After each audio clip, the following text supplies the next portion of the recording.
Hello, everyone, and welcome to Christian Emotional Recovery. I'm your host, Rachel Leroy, and this is Christian Emotional Recovery, my YouTube channel. I also have a podcast with the same name. Check out all the resources that I will include in the show notes below. I am not going to plug all of my stuff. I don't want to do that every time. I'm just going to get straight into it, but I will put... There's a Facebook group. There is a Patreon account where you can support my work. There is a website. There's also a store, and I will post all that stuff below. There's a Facebook group and also a podcast. I will ask you, if you're benefiting from the messages in these videos, please do hit the subscribe bell on the YouTube channel, and you can get all of my videos as they come out. I can't put them out all the time, but I do try to put them out and stagger them about every 2 weeks when they are coming out. So stay tuned for new videos soon, and as I'm able to, bear with me, I'm exhausted. I'm also reading off of a computer below my phone. So I'm going to be reading a lot on this one. Let's go ahead and jump right into this video. And this video, I've been wanting to do one on attachment styles. And attachment styles are basically how we interact with people in interpersonal relationships, particularly romantic and marriage relationships, but not just there. Also, in any relationship we have, whether it's with parents, siblings, friends, neighbors, co-workers, extended family members, and people we interact all over the place. And keep in mind that if you have a different attachment style, that like if you have one, you can actually interact with one person with one style and another person with another style. Some people have an overall when they interact with everybody, and some people change them out depending on the circumstances. And even within one relationship, it may go back and forth. So I'm just going to talk more about the attachment styles themselves, and then maybe in a future video or another podcast, we'll go into how different dynamics of certain attachment style combinations can impact relationships. I don't want to get that involved in this video. I want to stick to basics. In this video, I'm using 4 sources. One of the sources is How to Change Your Attachment Style in Your Relationship, and it's from Psychology Today, and it's written by Darlene Lancer. Another article is Here is How to Identify Your Attachment Style by Psych Central. And then the third article is, God, this one goes on forever.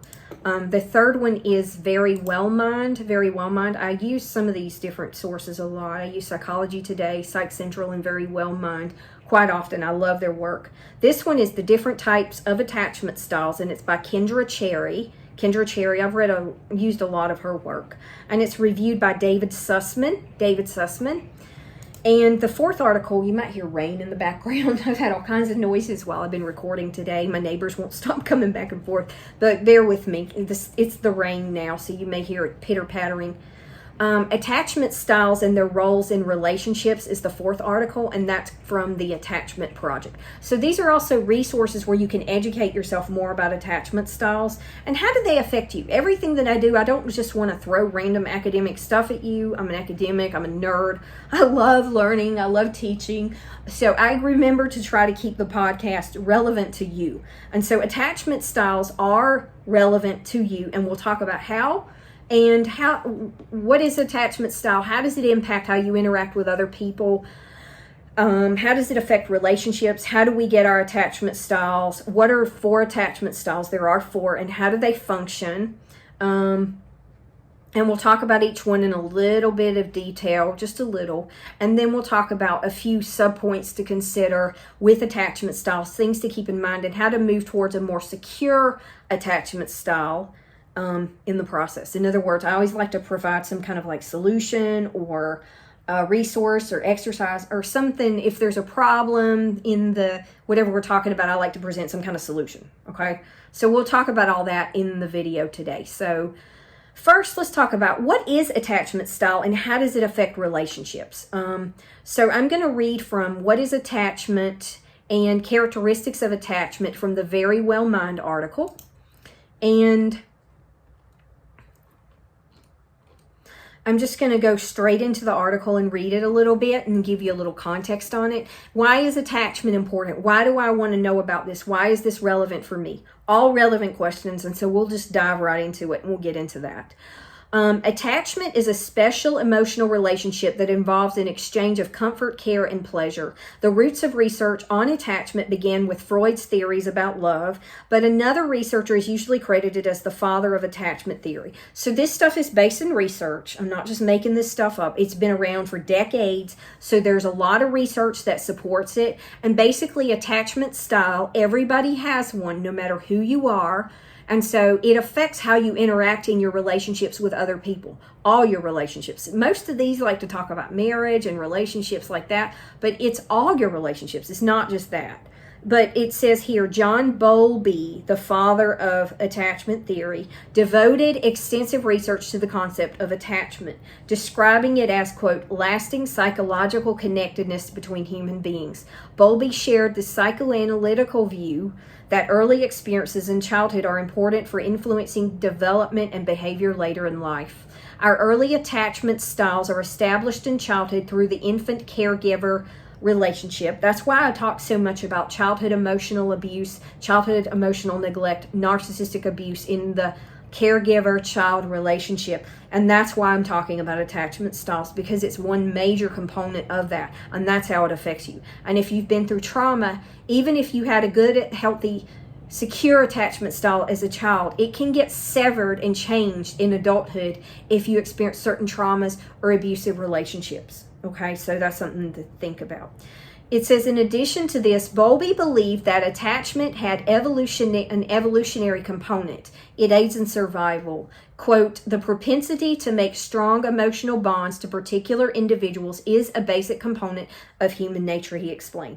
And there is a lot of truth to this, because in ancient times when we were in tribes, it was in our best interest to go with the group. And so forming a stronger attachment bond kept us safe for survival reasons. And so this carries over into now and how we interact with people now. So attachment is based in a lot of research and a lot of experience, both in science and in human interaction. There's research that backs it up. There's research that backs it up in both places. And so another part, just to give you a little bit more about what is attachment style, how does it affect relationships, what are our attachment styles, is another one that I wanted to read from the Very Well Mind article. Just a little bit more about where attachment style came from. It says during the early 1970s in the Very Well Mind article, Mary Ainsworth further expanded on Bowlby's research. In her now famous, quote, strange situation study, it involved observing children between 12 and 18 months responding to situations in which they were briefly left alone and then reunited with their mother. And what it came down to was it showed whether or not they had a secure attachment style or one of the other attachment styles. I'm not going to read it all, but it shows how they did it, and you can read all of that, but I'm not going to go into that kind of detail here.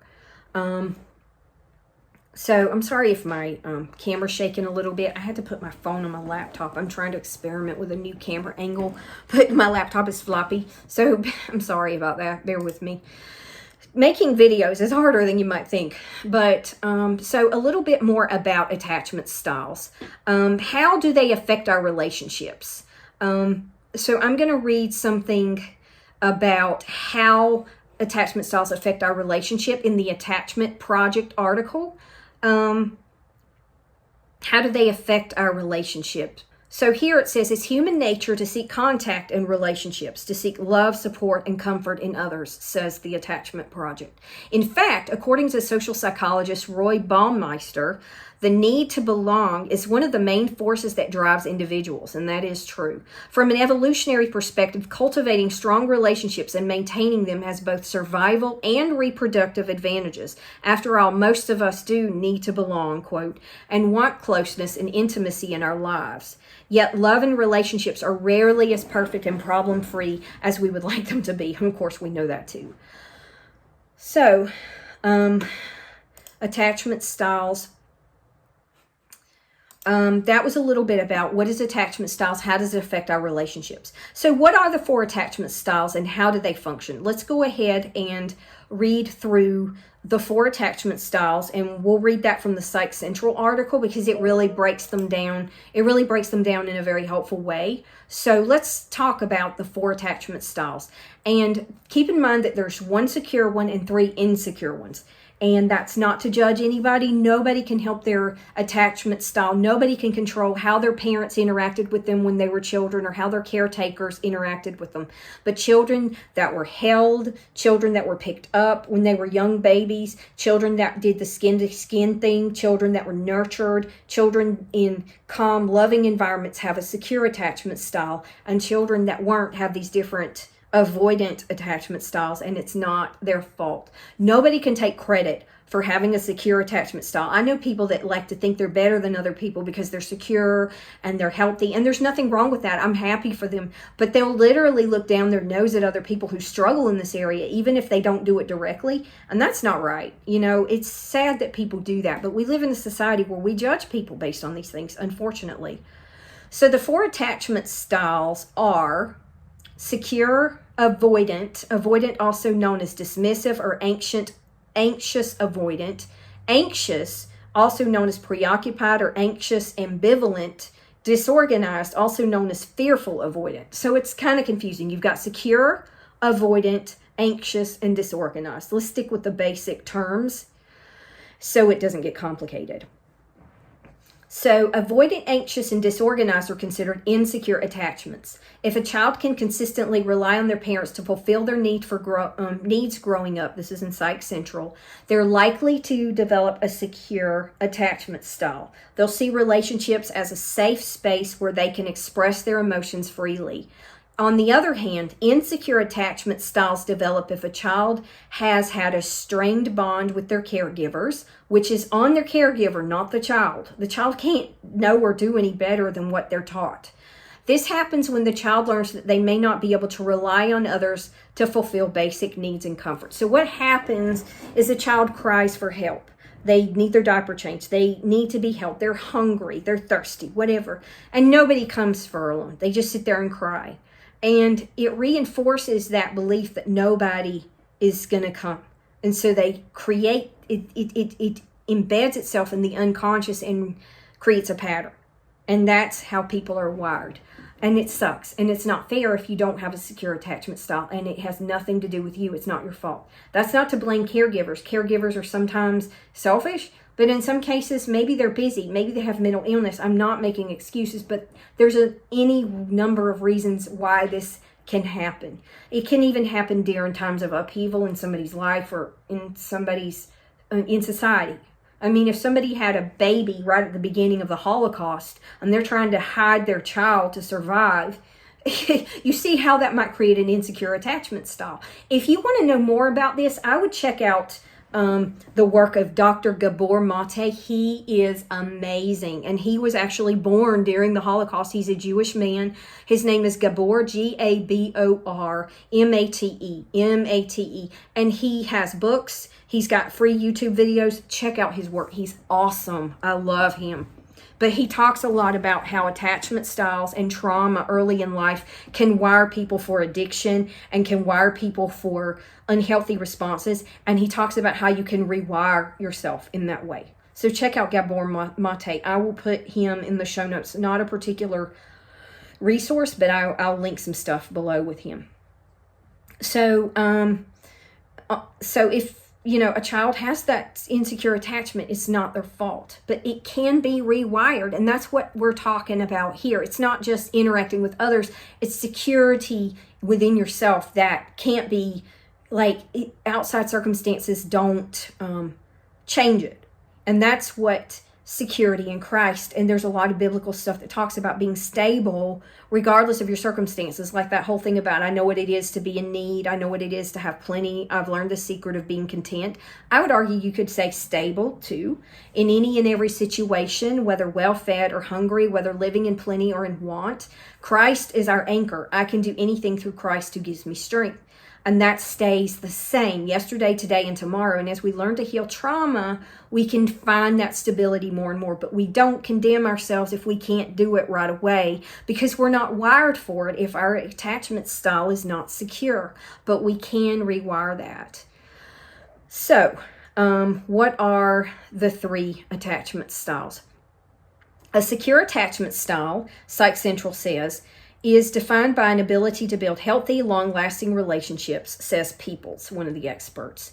How it develops. Secure attachment is the result of feeling secure with your caregivers from childhood and being able to ask for reassurance or validation without punishment, which most of us got invalidated, ignored, and we got that wire looping in our brain of insecurity. Well, they're not going to care anyway. Well, they're not going to respond anyway. And so we started to believe that about life and ourselves and the world and everything. It defines everything. And that sucks, but that's kind of how we do get wired. Ultimately, though, if you're securely attached, you felt safe, understood, comforted, and valued during your early interactions. And that's why you've got to cultivate those kinds of relationships. And you've got to reparent yourself and treat yourself that way. It will rewire your brain over time. That's why I condone more and more than even I did the first season of this podcast. I condone inner child work. Inner child work is healing because it helps you to rewire your attachment style and rewire those experiences from early childhood that may have wired you that way wrong. Okay? Your caregivers were probably emotionally available and aware of their own emotional behaviors. Hence, children, it says, model, imitate secure attachment as well as receive it from their caregivers. People's ads. Signs of secure attachment. These are signs of it. Ability to regulate your emotions, easily trusting others, effective communication skills, ability to seek emotional support, comfortable being alone, comfortable in close relationships, ability to self-reflect in partnerships, being easy to connect with, ability to manage conflict well, high self-esteem, and the ability to be emotionally available to yourself or others. As you rewire your brain, you will carry these characteristics more and more inside of you, and nobody will be able to touch them, okay? So it's so worth it. It's so worth it. How does a secure style manifest in relationships? It says securely attached people growing up feeling secure emotionally and physically and can engage in the world with others in a healthy way, says Peoples. As a result, people with secure styles tend to navigate relationships well. They're generally positive, trusting, and loving to their partners. These are the people you want to seek out. They trust their partner's intentions, and jealousy is often not an issue for them. Not that they're perfect, adds Peoples. Securely attached people feel that they're worthy of love and don't need external reassurance. What I was just talking about, right? So what's an avoidance style? The second one, here's the first of the 3, what you call insecure attachment styles. One is avoidant, and it's what it sounds like. Avoidant, dismissive avoidant, or anxious avoidant. Anxious avoidant, they're the same thing, are all words for the same insecure attachment style. It's defined by failures to build long-term relationships with others due to an inability to engage in physical and emotional intimacy, says Peoples. Now, that if you're a loner, there's nothing wrong with that, but you should still be able to build healthy relationships with other people, even if you're alone a lot of the time. I get it. I'm an introvert. I like my alone time, and that's not unhealthy. And one of the secure qualities is being able to be alone, ironically. So there's a balance here. How it develops, the avoidant. In childhood, you may have strict or emotionally distant or absent caregivers. They may have left you to fend for yourself, expected you to be independent, like a baby can do that. It reprimands you for depending on them. Again, what the hell? Sorry. Reject you when you express your needs or emotions and be slow to respond to your basic needs. Some of these parents are doing the best they can. Other ways, they just don't care. It just depends on the situation. Some avoidant producing parents are outright neglectful, but others are simply busy, slightly disinterested, and or concerned with things like grades, chores, or manners than feelings, hopes, dreams, or fears, adds Jordan. My parents tended to be the latter. They didn't neglect me physically. They just didn't think the emotional stuff was a thing, and it was. And I think some of it was unintentional, and I think some of it wasn't, like with most people. But as a result, Peoples says that these children may learn to adopt a strong sense of independence too much so they don't have to rely on anyone else. Signs of avoidant attachment style are persistently avoid emotional and physical intimacy, feel a strong sense of independence, are uncomfortable expressing feelings, are dismissive of others, have a hard time trusting people, feel threatened by anyone who tries to get close to you, spend more time alone than interacting with others, and believe you don't need others in your life, and have commitment issues. In relationships, these people may tend to navigate relationships at arm's length as peoples. They need to be emotionally, the need for emotional intimacy is simply lacking in this person, so romantic relationships are not able to reach any level of depth. So you may be with somebody. Codependents tend often to end up with people like this. Even if they're not narcissistic, they can end up with another codependent who's an avoidant, and then you might be an anxious attachment style. So you're constantly pursuing, trying to talk, trying to build intimacy, and they're constantly pushing away, going the other way, denying things, and not wanting to talk about them. I've been in relationships like that, so I do get it. While they allow romantic partners to engage with them, they avoid getting emotionally close, Peoples explains. That was my relationship with my parents. A partner may feel as if they can't get inside and will inevitably be stonewalled or dismissed when their relationship feels too serious for the anxious, avoidant partner. And I'm the anxious, so I'm the pursuer, and the other person can tend to be the person that avoids and runs away and pushes away and doesn't want to talk about things and doesn't want to be close and thinks that I'm getting all up in their face. So I try not to smother people, which I don't think I do that a lot, but I can tend to have this relationship of, instead of push-pull, it's just push and then go that way, push and go that way, if that makes sense. So an anxious attachment style. An anxious style, this is the second insecure one, also known as anxious ambivalent or anxious preoccupied, we'll just say anxious, is another type of insecure attachment characterized by fear of rejection, fear of abandonment, depending on a partner for validation or emotional regulation, codependent tendencies. Sound familiar? How it develops. This attachment style stems from inconsistent parenting that isn't attuned to a child's needs. These children, it says, Peoples says these children have difficulty understanding their caregivers and have no security for what to expect from moving forward. They're often confused with their parental relationships and feel unstable. And that is not the child's fault. The child can't know any different. They only know what they're taught. The caregiver establishes this relationship intentionally or unintentionally. And then he says, children with this attachment style experience very high distress when their caregivers leave. Sometimes their parents will be supportive and responsive to the child's needs, while at other times they will not be attuned to their children, she adds. If you have an anxious attachment style, Jordan, another expert, notes that your parents may have also alternated between being overly coddling and detached or indifferent. I would also say alternated between being a good parent, so to speak, attentive and supportive, and detached, and punitive and overly punishing and mean. I think that's another one.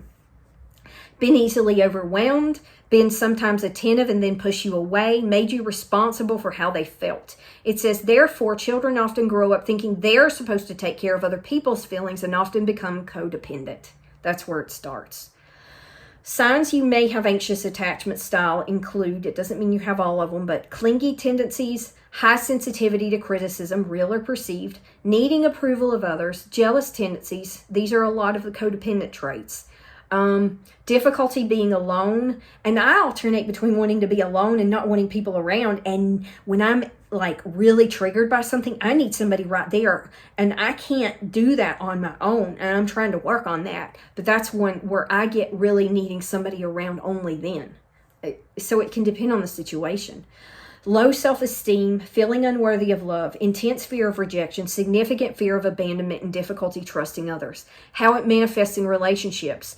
People with anxious attachment style, says Peoples, usually feel unworthy of love and need constant reassurance from their partners. They often blame themselves for challenges in the relationship, even if it's not their fault, and can exhibit frequent and intense jealousy or distrust due to poor self-esteem, she says. Now, I don't really do the jealousy thing a lot, but I can definitely understand the insecurity.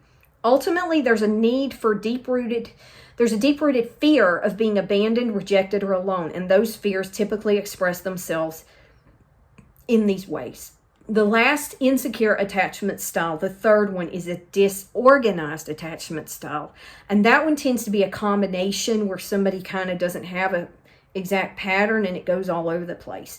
But it says anxious, disorganized attachment is defined as having extremely inconsistent behavior and difficulty trusting others, says Peoples. How it develops: the most common causes of disorganized are childhood trauma, neglect, or abuse. Fear of their parents, their sense of safety is also present. Probably parents that flew off the handle, that had bad tempers, that were unpredictable, that were unstable, that had severe and volatile mental and emotional disorders, that were abusive in a violent way, is more likely to create a disorganized style. And you can be a combination of these. Keep that in mind. For example, I'm avoidant, but I do have touches of this one. But I'm more, I'm anxious. I have the anxious one, but I'm more of this one. And somebody I'm really close to is more of an avoidant person. So children with this attachment style may seem confused. Caregivers are inconsistent and often seen as sources of comfort and fear by their children at the same time, which leads to their disorganized behaviors, explains Peoples. Signs of a disorganized attachment style include fear of rejection, inability to regulate emotions, contradictory behaviors, high levels of anxiety, difficulty trusting others, signs of both avoidant and anxious attachment styles. So it's when you get both of them together, okay? Jordan notes that this type is also associated with mental health conditions in adulthood, such as mood disorders, personality disorders, self-harm, and substance abuse disorders. How it manifests. In relationships, people with disorganized tend to have unpredictable and confusing behavior. Jordan says they alternate between being aloof and codependent and being clingy and emotional. Aloof and independent, clingy and emotional. So they're a mixture of avoidant and anxious, and they're mixed together. Most people have a little bit of both, but this one is more like mixed all together. While they desperately seek love, they also push partners away because of the fear of love. It's a trauma response, says Peoples. They believe that they'll always be rejected, but they don't avoid emotional intimacy. They fear it, and they also consistently seek it out only to reject it again. So it's this cycle. And this is also how a lot of narcissists behave. They hoover you in and then discard you. They hoover you in and then discard you, and you're like, do you love me or not? And that's probably partly why. They perceive their partners as unpredictable, and they themselves behave in unpredictable ways within their relationship as they continue to wrestle between the need for security and fear, she adds. And so those are the 4 attachment styles. You have disorganized, which is a combination of anxious and avoidant. You've got anxious, which is another insecure attachment style. You've got avoidant, which is another insecure attachment style. And you've got secure, which is the one you want to go for. Okay, so that's a little bit about attachment styles. I don't want this video to go too long, but keep in mind you can have more than one. Keep in mind that one tends to be dominant. Keep in mind that these can change in certain circumstances and relationships. So you need to observe how you interact with different people. And it can even change from one person to the next in how you interact. For example, I've had romantic relationships where I was more dominant, and not in a controlling way, but the person was more submissive, like somebody I dated. And then in other relationships, it was the other way around. And in others, it was more like you sort of matched each other more. So it can depend on the person. Some people also tend to be more one than the other anyway. So that helps too. Codependency and attachment styles. Anxious attachment style is codependency, or it's similar to codependency. I suppose you could have an anxious style and not be codependent, or be codependent. I don't see how you could be codependent and not have an anxious style though. So this is a little bit about attachment styles and moving towards changing your style. You can move towards a more secure attachment style if you do the healing work. I know I say that over and over again, beat it like a dead horse. I know you get tired of hearing me say it, but it's the healing work, the daily work that allows you to start building that more healing, secure attachment style. And if you build relationships with healthy and healed people, or people that have never dealt with this stuff that can still be understanding of your experience and they're patient with that, building friendships and relationships like that, that's how you start. You can model after those people. You can learn from them. You can build healthy and safe attachments. Even your relationship with God can be one. Reparenting your inner child is another way to do that. I want to read something real quick and then we're going to wrap up. And it's the Psychology Today article. How do you start moving towards a more secure attachment style? Changing styles.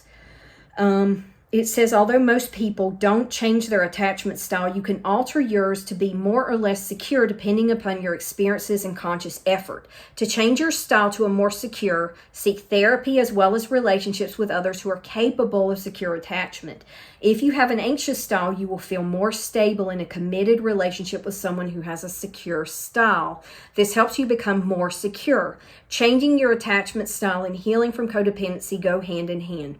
Both require the following. Heal your shame and raise your self-esteem. This enables you to not take things personally. Learn to be assertive. Learn to identify, honor, and assertively express your emotional needs. And I would also say boundaries, because codependents and anxious styles have issues with boundaries. So you need to learn to set healthy and loving boundaries.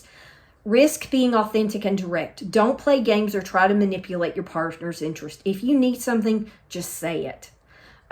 Practice acceptance of yourself and others to become less fault-finding, a tall order for codependents and distancers. That's hard because we can tend to be judgmental, but work on, okay, just sometimes if I see somebody and they just look ridiculous, I'll just go the other way. I'm like, I'm not even, no. And when I want to be judgmental, if I can just walk away from that altogether, okay.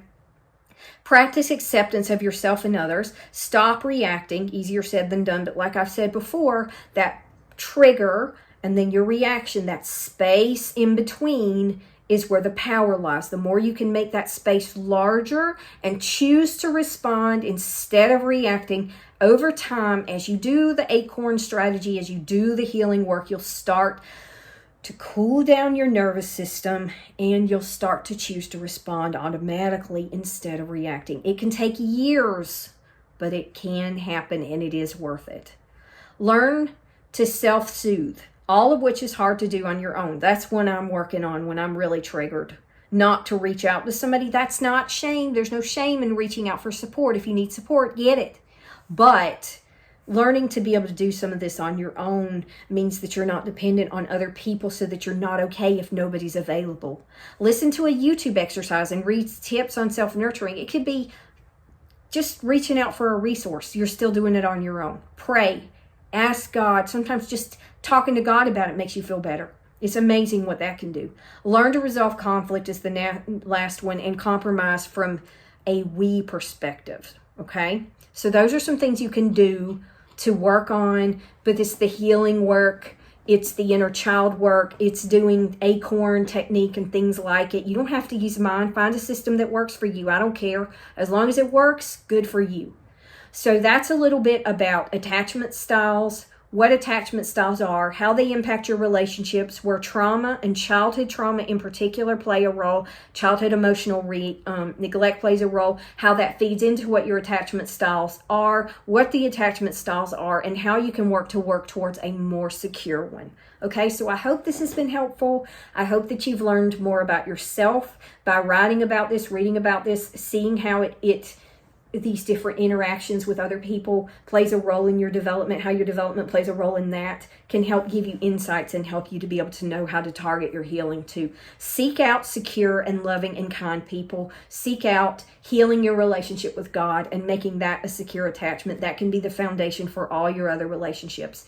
Thank you so much for listening. Thank you so much for following the podcast. If you haven't, click the subscribe bell so you can get all the new YouTube videos that come out. They're different than the podcast. If you haven't, check out the podcast and subscribe to it.